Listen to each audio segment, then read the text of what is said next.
lấy nè làm mình thơ nổ là một đùa rồi đây gần bảy ông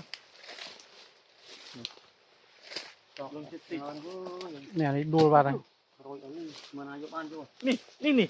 đùa quay mà Anh và cho mình đôi khi rồi.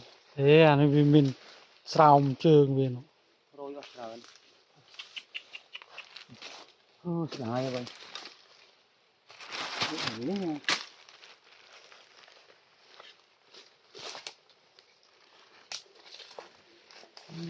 Không biết. lên rồi thì ăn và như vậy Đi, phần năng này. không bắn đâu thế nào rồi đúng không phần năng này đúng không làm cái chuyện nào xong cho mưa cho bạn đọ cua đúng không được quay hết cô biết làm thế nào đấy Anh cứ tự nhiên trao bia mình. và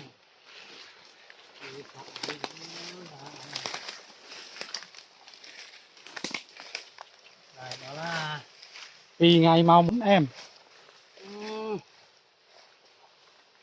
anh phải màn ngay 4-5 cái ăn lúi này xong giúp thì giúp lúi rồi các bạn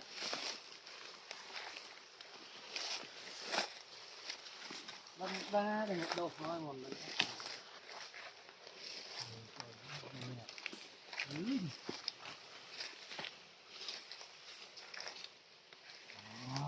Nhưng chết tích lùi à. Ui đi. lùi hai cái ăn một người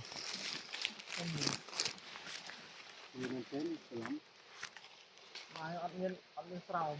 xong có miếng bè bè màu quá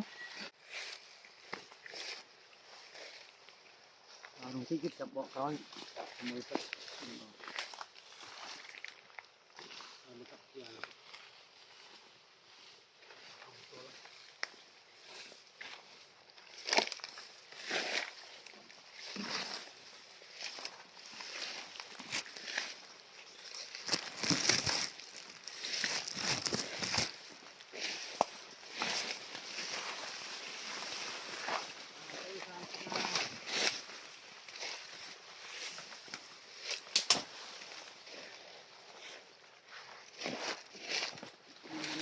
đồ ăn những cái đá